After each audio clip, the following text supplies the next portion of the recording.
Hello everyone, my name is Piyush Bansal और आज हम पढ़ने वाले हैं हमारी बॉडी का एक इम्पॉर्टेंट पाथवे जो एटीपी सिंथेसिस में हेल्प करते हैं। यानी हमारी बॉडी में जो एनर्जी प्रोड्यूस होती है वो किस तरीके से होती है वो आज हम पढ़ने वाले हैं। तो हमारे टॉपिक का आज जो नाम है वो रहेगा एटीपी सिंथेसिस।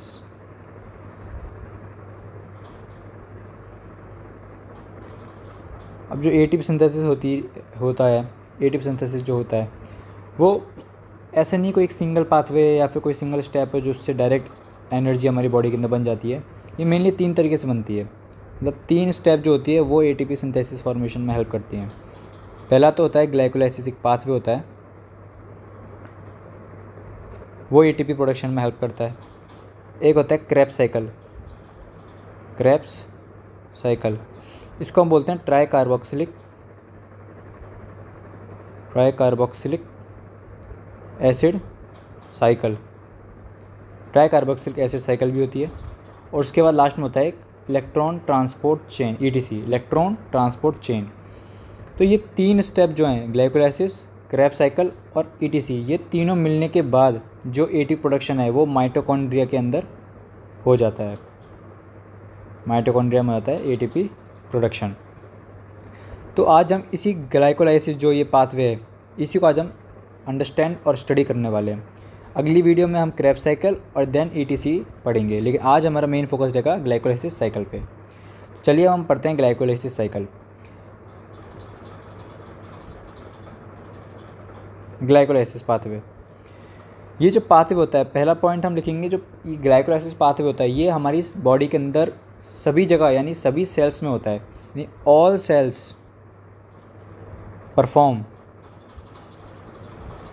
ग्लाइकोलाइसिस, यानी विदाउट एनी एक्सेप्शन हमारी बॉडी की हर एक सेल, चाहे हार्ट सेल हो, बोन सेल हो या मसल सेल हो, एडिपोज टिश्यू हो, लिवर सेल हो, कोई भी सेल हो, उसमें ग्लाइकोलाइसिस देखा जाएगा।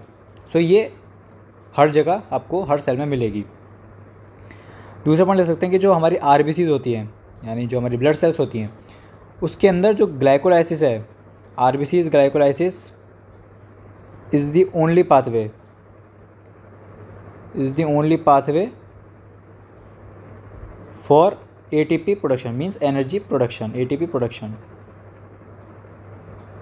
जो RBCs है, RBC जो हमारी सेल्स हैं, ब्लड सेल्स, उनके अंदर तो सिर्फ ग्लाइकोलाइसिस ही एक ऐसा पाथवे जिससे वो ATP जनरेट कर सकती हैं या फिर एनर्जी जनरेट कर सकती हैं। बात करें तीसरे पॉइंट की, तो जो एक्टिव कैंसर सेल्स होती हैं, एक्टिव कैंसर सेल्स, उनके अंदर भी जो ग्लाइकोलाइसिस प्रेजेंट होती है वो भी एनर्जी प्रोडक्शन ग्लाइकोलाइसिस से ही करते हैं, जो कैंसर सेल्स होते हैं हमारी बॉडी के अंदर। अच्छा, ग्लाइकोलाइसिस में भी 2 तरह की होती हैं, एरोबिक एंड एनारोबिक। ये आपने 10th 11th क्लास में पढ़ा होगा, एरोबिक और anaerobic. Aerobic means presence of oxygen and anaerobic means absence of oxygen. यानी कि जो पाथवे प्रेजेंस ऑफ ऑक्सीजन में हो रहा है उसे हम बोलेंगे एरोबिक पाथवे, एंड जो पाथवे जो एब्सेंस ऑफ ऑक्सीजन में हो रहा है उसे हम बोलते हैं एनारोबिक पाथवे। यह है बेसिक। तो जो कैंसर सेल्स हैं वो जो हैं वो ये जो एरोबिक पाथवे, एरोबिक, उससे ग्लाइकोलाइसिस परफॉर्म करती हैं। ठीक है, नाउ अब हम बढ़ते हैं ग्लाइकोलाइसिस पाथवे को समझते हैं। तो ग्लाइकोलाइसिस जो पाथवे होता है, मैं यहाँ लिख देता हूँ, उसमें क्या होता है, ग्लाइकोलाइसिस में आप बेसिक समझिए ग्लाइकोलाइसिस का, जो हर एक MBBS स्टूडेंट के फर्स्ट ईयर में आना चाहिए हर एक बच्चे को, वो होता है ग्लाइकोलाइसिस में हम क्या कर रहे हैं, मेनली हम ATP का प्रोडक्शन कर रहे हैं, एनर्जी का प्रोडक्शन कर रहे हैं ग्लाइकोलाइसिस में। तो जो ग्लूकोज होता है, आपने सुना होगा कार्बोहाइड्रेट, ग्लूकोज जो होता है वो हमें ATP देता है, इसलिए हम खाना खाते हैं, उसमें भी कार्बोहाइड्रेट होता है, वो हमें ATP देता है। वो कैसे देता है, जो ग्लूकोज होता है हमारी बॉडी के अंदर वो डायरेक्टली कन्वर्ट होता है पायरूवेट में। ये बात कर रहा हूँ मैं एरोबिक रेस्पिरेशन, जब हमारे पास ऑक्सीजन अवेलेबल अमाउंट में प्रेजेंट है।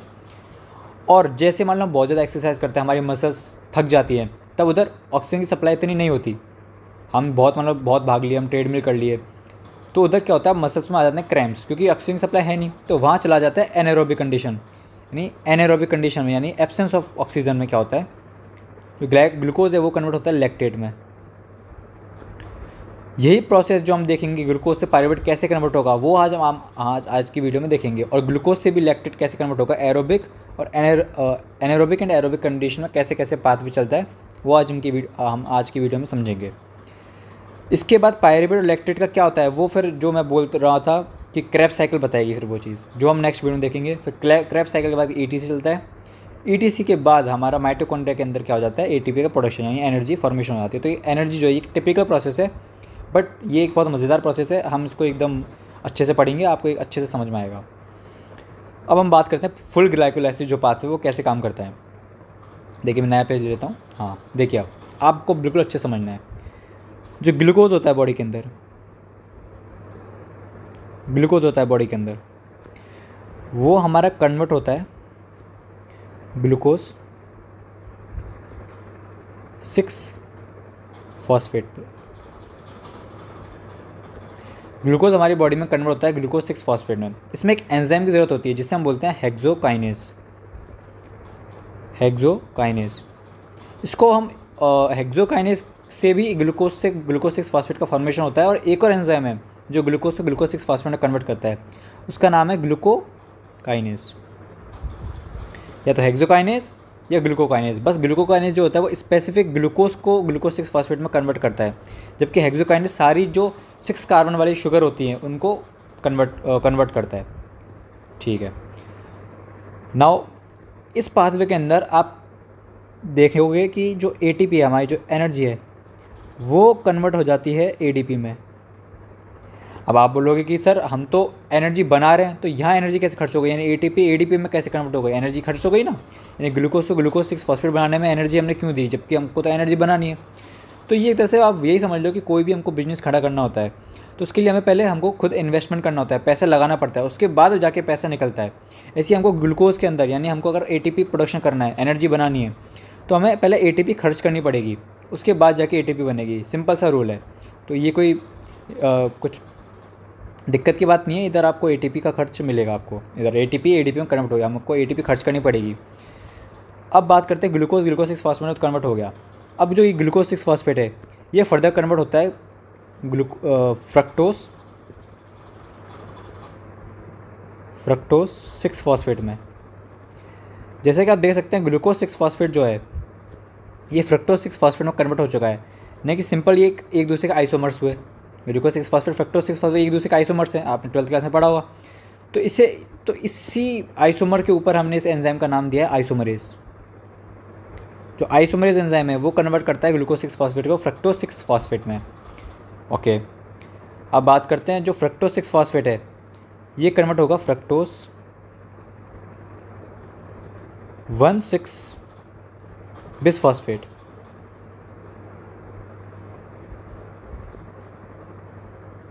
ओके, जो फ्रक्टोज 6-फॉस्फेट है वो कन्वर्ट होगा फ्रक्टोज 1,6-बिसफॉस्फेट में। इसमें जो एंजाइम की जरूरत पड़ेगी उसका नाम है, एक सेकेंड, उसका नाम है फ्रक्टोकाइनेज। आप इधर भी ऑब्जर्व करोगे जो हमारी एटीपी है इधर खर्च हो जाती है और एडीपी में कन्वर्ट हो जाती है। इधर भी हमें एनर्जी का मतलब एनर्जी को हमको देनी पड़ेगी इस प्रोसेस में भी। यानी हमने ग्लाइकोलाइसिस पाथवे में अभी तक ग्लूकोज से ग्लूकोज 6-फॉस्फेट कन्वर्ट होने में एनर्जी दी, और फ्रक्टोज 6-फॉस्फेट से फ्रक्टोज 1,6-बिसफॉस्फेट कन्वर्ट होने में हमने एनर्जी अपनी यूटिलाइज़ की है। नाउ बात करते हैं, अच्छा ये बात आपको पता है ग्लूकोज जो है वो 6 कार्बन कंपाउंड है, ग्लूकोज 6-फॉस्फेट 6 कार्बन है, ये सारे 6 कार्बन कंपाउंड है अभी तक। अब हम बात करते हैं फ्रक्टोज 1,6-बिसफॉस्फेट।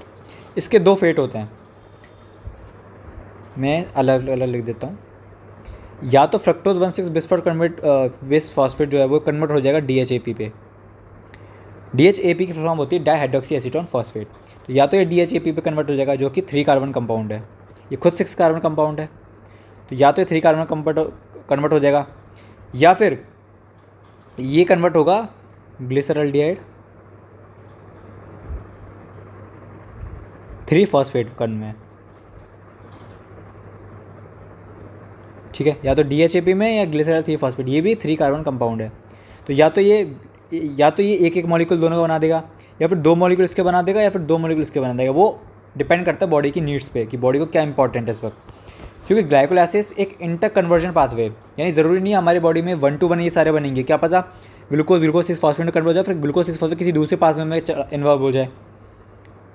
ठीक है, मान लो 5 ग्लूकोज 6-फॉस्फेट के कंपाउंड्स बने, 5 कार्बन नहीं 5 कंपाउंड्स बने ग्लूकोज के, तो मान लो 2 इधर रह जाएँ 3 कहीं और चले जाएँ, तो ये हमारी बॉडी में इंटर कन्वर्जन पाथवे होता है ग्लूकोज का, तो ये आपको समझना पड़ेगा। ओके, नाउ DHAP यानी डाइहाइड्रोक्सी एसीटोन फॉस्फेट और ग्लिसरॉल्डिहाइड 3 फॉस्फेट, इसमें जो एंजाइम काम आते हैं उनके नाम है एल्डोलेस, दोनों में एल्डोलेस काम आएगा। और और ऐसा भी होता है कि जो DHAP वो डायरेक्ट कन्वर्ट हो जाता है ग्लिसरॉल्डिहाइड 3 फॉस्फेट में, उसमें एंजाइम काम आता है आइसोमरेज। ठीक है, तो इसमें कोई कन्फ्यूजन नहीं होना चाहिए आपको, DHAP डायरेक्ट इसमें भी कन्वर्ट हो जाता है और ग्लिसरॉल्डिहाइड 3 फॉस्फेट भी DHAP में कन्वर्ट हो जाता है। ठीक है, तो इसमें कोई दिक्कत की बात नहीं है। अब बात करते हैं फर्दर ग्लिसरॉल्डिहाइड 3 फॉस्फेट, ये बनेगा आपका 1,3 बिस फॉस्फो ग्लिसरेट में। ठीक है, अब इधर आप ध्यान से देखिए, इसमें जो एंजाइम काम आएगा वो हो जाएगा ग्लिसरॉल्डिहाइड 3 फॉस्फेट डिहाइड्रोजिनेज। ठीक है, ग्लिसरॉल्डिहाइड 3 फॉस्फेट को कन्वर्ट करेंगे हम 1,3 बिस फॉस्फोग्लिसरेट में, उधर एंजाइम काम आएगा ग्लिसरॉल्डिहाइड 3 फॉस्फेट डिहाइड्रोजिनेज नाम से। इसमें क्या होगा, जो NADA प्लस है, NAD प्लस एक कंपाउंड होता है हमारे बॉडी में, ये कन्वर्ट हो जाएगा NADH plus H plus. NAD plus जो ये कंपाउंड है NAD प्लस जो है ये कन्वर्ट हो जाएगा NAD प्लस जो है NADH plus plus H plus. ठीक है, यानी इधर ये जो NADH प्लस H प्लस है ये हमें 2.5 ATP दे देता है इस ETC के अंदर। ठीक है, तो ये एक बहुत इंपॉर्टेंट कंपाउंड यहाँ पे हमारा फॉर्म हुआ है।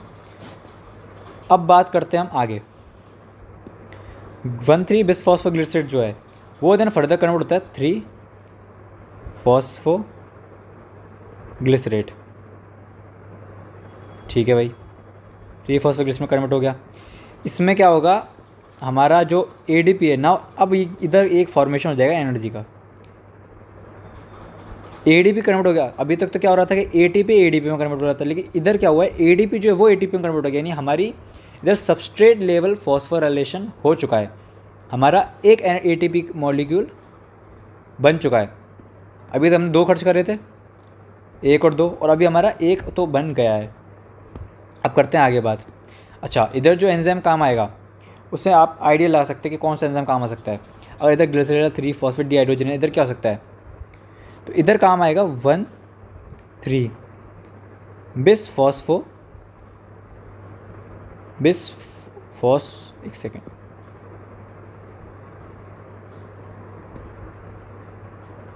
बिस फॉस्फोग्लिसरेट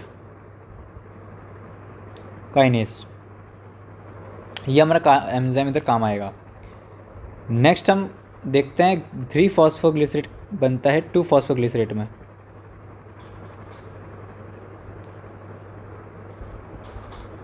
ठीक है, इधर जो एंजाइम काम आता है वो होता है म्यूटेस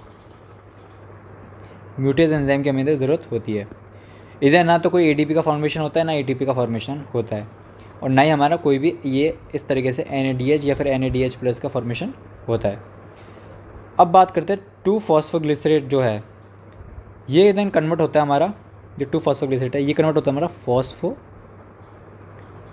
इनॉल पायरुवेट में। अच्छा, इधर जो एंजाइम काम आता है उसको हम बोलते हैं इनोलेस। ये आप मैं इधर स्टार मार्क करता हूँ, ये एक बहुत इंपॉर्टेंट एंजाइम है। ये अभी मैं बताऊंगा वीडियो के अंदर कि कैसे इनोलेस इंपॉर्टेंट है, मैं वो आपको समझाऊंगा भी। ठीक है, तो ये इंपॉर्टेंट है, मैंने स्टार मार्क कर दिया, इंपॉर्टेंट एंजाइम। ओके, नाउ जो हमारा फॉस्फेनॉल पायरुवेट बना ये देन कन्वर्ट हो जाएगा पायरुवेट में, जो कि मैंने आपको स्टार्टिंग की वीडियो में बताया था, ग्लूकोज हमको कन्वर्ट करना होता है पायरुवेट में। ठीक है, इधर जो एंजाइम काम आता है उसे बोलते हैं पायरुवेट काइनेस। पायरुवेट काइनेस जो एंजाइम होता है वो इधर काम आता है। अच्छा, इधर एक और चीज़ होती है, जो हमारा ADP है वो कन्वर्ट होता है ATP में, यानी इधर भी ADP ATP में कन्वर्ट हुआ, इधर भी ADP ATP में कन्वर्ट हो गया। ठीक है, अब जैसे मैंने आपको ऊपर बताया कि जो ग्लूकोज है इसके अंदर एक तो हम पायरुवेट बना सकते हैं एरोबिक से, और एक लैक्टेट भी बनता है एनारोबिक पाथवे से। तो हमने ये तो देख लिया ग्लूकोज से पायरुवेट बना लिया एरोबिक पाथवे से, यानी ऑक्सीजन की एकदम भरपूर सप्लाई है। अब हम देखते हैं ग्लूकोज से lactate in the absence of oxygen, oxygen जो है वो है ही नहीं हमारे पास। तो अब हम कैसे पाथवे को लैक्टेट में कन्वर्ट करते हैं, ये देखिए। अब आपको ज़्यादा नहीं करना है, बस एक स्टेप और एक्स्ट्रा जोड़नी है कि अगर एरोबिक कंडीशन से यानी ऑक्सीजन नहीं है तो ये जो पायरुवेट है फर्दर कन्वर्ट हो जाता है लैक्टेट में with the help of enzyme lactate dehydrogenase. Lactate dehydrogenase further इस पायरुवेट को लैक्टेट में तोड़ देता है। अच्छा, इधर आपको एक इम्पॉर्टेंट चीज़ देखने को मिलती है कि जो हमारा NaDH+H+ जो है वो हमारा कन्वर्ट हो जाता है NAD+ में। यानी कि ये वही चीज़ है कि जो इधर NAD+ में कन्वर्ट होता है बस उल्टा हो जाएगा। अब NaDH+H+ जो है वो NAD+ में कन्वर्ट हो जाएगा। ये मैं आपको इधर लिख देता हूँ। पाथवे ये है हमारा एनारोबिक पाथवे, एनारोबिक कंडीशन जिसे हम ऑक्सीजन यूज़ नहीं कर रहे हैं। ये जो पूरा आपका पाथवे बनाया है ये टोटल 10 स्टेप्स का पाथवे। अगर हम एरोबिक की बात करें, एरोबिक 10 स्टेप है। देखिए आप इधर देख सकते हैं 1 2 3 4 5 6 7 8 9 10, टोटल 10 स्टेप। और एनारोबिक में एक और स्टेप जुड़ जाती है, टोटल 11। ठीक है, तो ये हमारा पूरा पाथवे हो गया। अब हम बात करते हैं कैसे एनर्जी, कितनी एनर्जी हमारी फॉर्म हुई है। अब हमने कितनी दी और कितनी फॉर्म हुई, और नेट जो गेन हुआ है हमारा एनर्जी ATP का वो कितना हुआ, अब वो देखते हैं। तो आप देख सकते हैं कि हमारा इस जगह पे एक हमारी एनर्जी खर्च हो गई, इधर एक ATP खर्च हो गया। अच्छा, ये जो कंपाउंड है ये हमको 2.5 ATP देता है ETC के अंदर, तो हम एक तो इसको कंसीडर करेंगे। इधर हमारे एक ATP का फॉर्मेशन हो गया, इधर एक ATP फॉर्मेशन हो गया। अब आपको एक चीज़ समझनी पड़ेगी, जो मैं आपको समझाना चाह रहा हूँ वो एक चीज़ आपको इधर समझनी पड़ेगी। क्या? देखिए, ये जो यहाँ से लेके यहाँ तक का जो पाथवे उसमें ग्लूकोज का एक एक मॉलिक्यूल है, ये सबके एक एक मॉलिक्यूल है, आप देख सकते हैं 6 कार्बन कंपाउंड है। बट इस स्टेप से क्या होता है, ये पूरा नीचे तक इन सबके 2-2 मॉलिक्यूल हैं। कैसे? ये यहाँ तक तो सारे कंपाउंड्स थे, ये वाले सारे कंपाउंड्स थे 6 कार्बन कंपाउंड्स। ये टूटा 3 कार्बन कंपाउंड में, ये टूटा 3 कार्बन कंपाउंड में, ये फर्दर इसमें फॉर्म हो गया तो 3 कार्बन कंपाउंड के 2 कंपाउंड बन गए। समझे आप? यानी ग्लिसरॉल 3-फॉस्फेट 2 हैं, इधर 2 मॉलिक्यूल ऑफ ग्लिसरॉल 3-फॉस्फेट है। ग्लिसरॉल 3-फॉस्फेट 3 कार्बन कंपाउंड है, इसको हमको इक्वल करने के लिए ग्लिसरॉल 3-फॉस्फेट के 2 मॉलिक्यूल इधर एग्जिस्ट करते हैं। अब ये 2 मॉलिक्यूल हैं तो इसके भी 2 मॉलिक्यूल हो गए, क्योंकि ये भी 3 कार्बन कंपाउंड है तो 2 मॉलिक्यूल इसके हैं। ये भी 3 कार्बन कंपाउंड है, 2 मॉलिक्यूल इसके, 2 इसके, 2 इसके और 2 भी इसके। यानी कि आपको ये बात समझनी पड़ेगी कि ग्लाइकोलाइसिस के अंदर जो हमारा ग्लूकोज है कन्वर्ट पायरुवेट में तो हुआ है, पर ये बात समझिए कि एक ग्लूकोज मॉलिक्यूल 2 पायरुवेट दे रहा है हमें। समझे आप? कैसे? इधर 3 कार्बन, क्योंकि ग्लूकोज होता है 6 कार्बन कंपाउंड और पायरुवेट होता है 3 कार्बन कंपाउंड। तो अब आप समझ गए होंगे कि एक ग्लूकोज मॉलिक्यूल 2 पायरुवेट के मॉलिक्यूल में देता है। यानी कि मैं आपको इधर ये समझाना चाह रहा हूँ कि यहाँ तो हमारी ATP एक खर्च हुई, यहाँ हमारी ATP एक खर्च हुई, पर जो हमारी NaDH+H+ बना ये 2 बने, 2 मॉलिक्यूल, क्योंकि ये 2 बार होगी ना स्टेप, क्योंकि 2 मॉलिक्यूल इधर है ग्लिसरॉल 3-फॉस्फेट के 2 मॉलिक्यूल्स हैं, तो ये स्टेप हमारी 2 बार परफॉर्म होगी, तो 2 बनेंगे NaDH+H+ के 2 मॉलिक्यूल। यानी अगर एक मॉलिक्यूल 2.5 ATP दे रहा है तो 2 मॉलिक्यूल देंगे 5 ATP टोटल। अगर एक मॉलिक्यूल 2.5 ATP दे रहा है तो 2 मॉलिक्यूल इसके कितने दे देंगे? 5 ATP। ऐसे आप समझिए कि इधर जो हमें ATP मिला है ये एक नहीं मिला, ये 2 ATP मिले हैं इधर। ये वाली ये प्रोसेस में 2 बार रिपीट होगी 3 कार्बन कंपाउंड वाली, क्योंकि 2 मॉलिक्यूल हैं तो इधर मिल गए 2 ATP और ऐसे इधर भी 2 ATP मिल गए। तो अब आपको समझ में आया होगा कि इधर क्या चला है। और इधर जैसे कि 2 ATP 2 NaDH+H बने तो इधर फिर खर्च भी हो गए 2 ही, क्योंकि पायरुवेट भी 2 कार्बन 2 मॉलिक्यूल इधर और लैक्टेट के भी 2 मॉलिक्यूल फॉर्म हुए। तो ये पूरा ही पूरा जो इधर सिंथेसिस हुआ था वो पूरा ही पूरा इधर खर्च हो चुका है। ये बात आपको समझनी है। अब हम बात करते हैं कितनी ATP बनी, नेट गेन कितना हुआ ATP का। अब बोलते हैं ATP प्रोडक्शन कितना हुआ सिर्फ इसी पाथवे से। अभी हमने ना क्रैब्स साइकिल देखी है, ना हमने ETC देखा है, इलेक्ट्रॉन ट्रांसपोर्ट चेन। अभी हम बात कर रहे हैं सिर्फ और सिर्फ ग्लाइकोलाइसिस की। तो इधर आप देख सकते हैं कि मैं आपको ऐसे ही समझा देता हूँ। 1 ATP इसका खर्च हो गया, 1 ATP से खर्च हो गया, यानी हमारे खर्च कितने हो गए वो लिख लेते हैं पहले हम। तो हमारे जो चले गए यानी लॉस जो हुआ हमारा ATP का वो है 2 ATP का लॉस हो गया है, ठीक है। अब गेन कितने का हुआ वो देखिए, गेन कितने का हुआ वो देखिए। इधर NADH+ के 2 मॉलिक्यूल हैं क्योंकि ये पाथवे 2 बार रिपीट होगा, क्योंकि 2 मॉलिक्यूल ऑफ ग्लिसरॉल 3-फॉस्फेट एग्जिस्ट करते हैं। तो 2 मॉलिक्यूल हैं, अगर एक मॉलिक्यूल 2.5 ATP बना रहा है तो इसके 2 मॉलिक्यूल बनेंगे 5 ATP।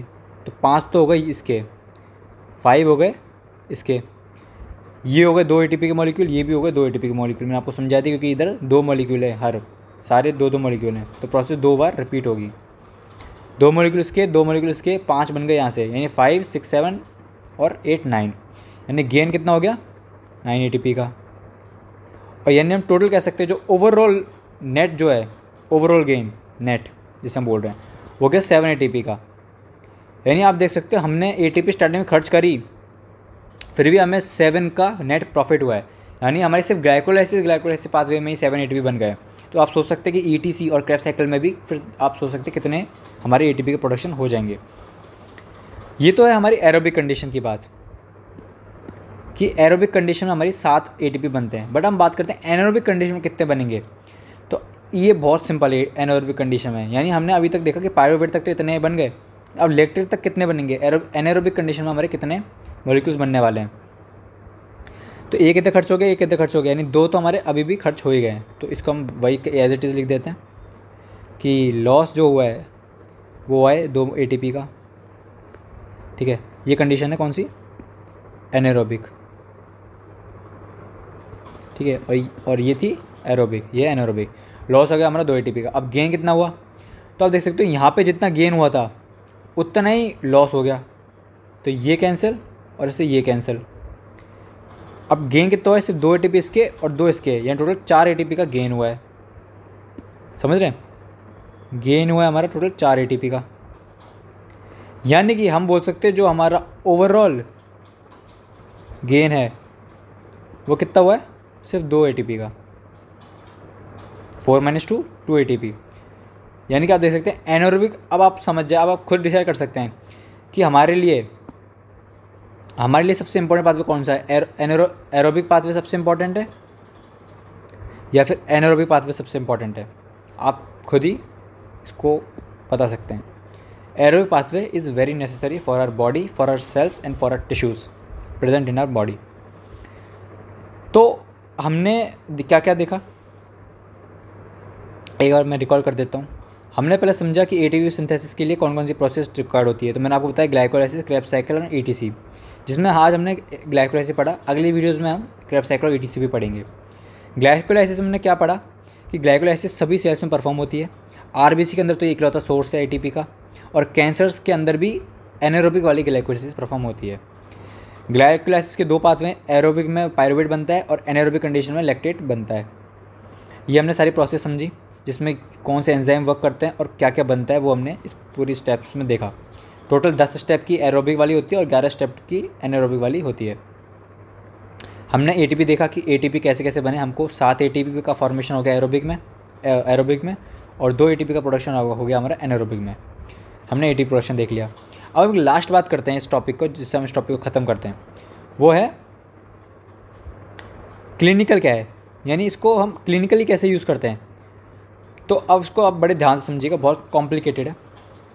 हमें मान लो किसी पेशेंट का ब्लड ग्लूकोज लेवल चेक करना है, ग्लूकोज उसके अंदर कितना है वो हमें चेक करना है, ठीक है। तो अब हम क्या करेंगे कि पेशेंट के अंदर से लेंगे हम सबसे पहले उसका सैंपल, सीरम सैंपल हमने पेशेंट के अंदर से निकाला, अंडरस्टैंड। अब उस सीरम सैंपल को हमने क्या किया, एक सेकंड, हमने सीरम सैंपल निकाला पेशेंट के अंदर से। इस सैंपल को हम क्या करेंगे, फ्लोराइड बल्ब के अंदर डाल देंगे टेस्ट के लिए।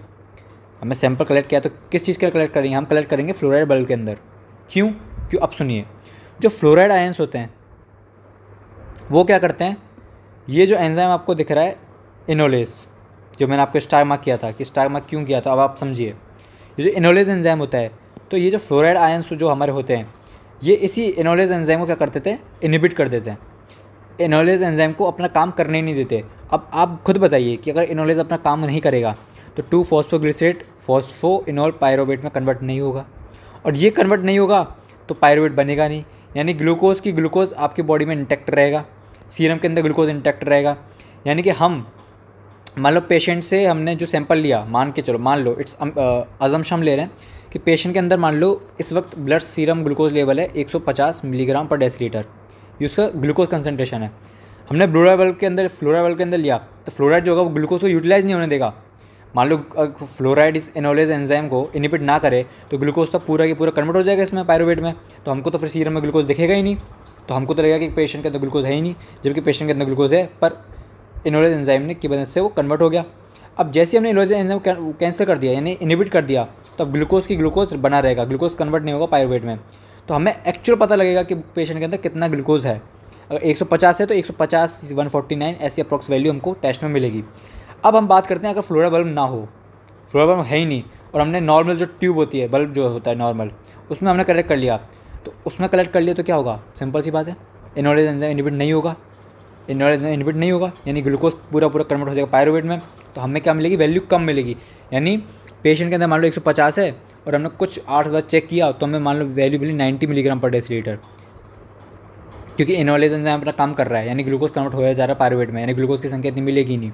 तो हम तो फिर हम इससे क्या इंटरप्रिटेशन लगाएंगे कि पेशेंट के अंदर तो ग्लूकोज की जो मात्रा है वो नॉर्मल है, जबकि पेशेंट के अंदर नॉर्मल नहीं है। नॉर्मल होता है 100 से कम जो होता है वो ग्लूकोज कम जो होता है वो नॉर्मल होता है एडल्ट्स के अंदर, चिल्ड्रंस में अलग होता है, फीमेल्स प्रेग्नेंट फीमेल में अलग होता है, और जो अलग अलग कंडीशंस डिसीजेज होते हैं उनमें अलग नॉर्मल कंडीशन होती है, पर जो एक्चुअल हम जो बात बोलते हैं अडल्ट के अंदर वो होता है 100 से कम। तो अब अगर हम फ्लोरा बल्ब में नहीं लेंगे तो सिंपल सी बात है 90 हो जाएगा, एजम्पशन है 90 हो जाएगा, तो हम तो क्या इंटरप्रेट करेंगे कि पेशेंट के अंदर ग्लूकोज लेवल नहीं बढ़ा हुआ नहीं है, जबकि पेशेंट तो डायबिटीज़ का शिकार है, समझ रहे हैं। तो इसलिए हमको एक्चुअल जो ग्लूकोज है जो हमें बॉडी के अंदर मिल रहा है वो जानने के लिए हमको फ्लोरा बल्ब में लेना पड़ता है। इसमें 2 चीज़ें होती हैं, ठीक है। अब मैं लिख देता हूँ कि फ्लोरा बल्ब के अंदर क्या क्या मिलता है हमको। एक तो मिलता है सोडियम फ्लोरेट, एक हमको मिलता है पोटेशियम ऑक्जेलेट, ठीक है। ये 2 चीज़ें होती हैं। जो सोडियम फ्लोरेट होता है ये तो इनोलेज जो एंजाइम होता है इसको करता है इनएक्टिव, और जो पोटेशियम ऑक्जेलेट होता है ये एक होता है एंटीकोगुलेंट एजेंट होता है, ये करता है कोगुलेशन को रोकता है। तो बस तो ये कुछ रेशियो में हमको लेना पड़ेगा। तो इनका रेशियो क्या आता है, तो ये होता है 1:3 इसके अंदर प्रेजेंट होता है हमारे फ्लोराइड बल्ब के अंदर। सोडियम फ्लोरेट और पोटेशियम ऑक्साइड का रेशियो होता है 1:3। दिस इज़ मोस्ट इम्पॉर्टेंट, आप याद रख लीजिए, मोस्ट इम्पॉर्टेंट है ये, ठीक है, मोस्ट इम्पॉर्टेंट है, ये आपको याद रखना है।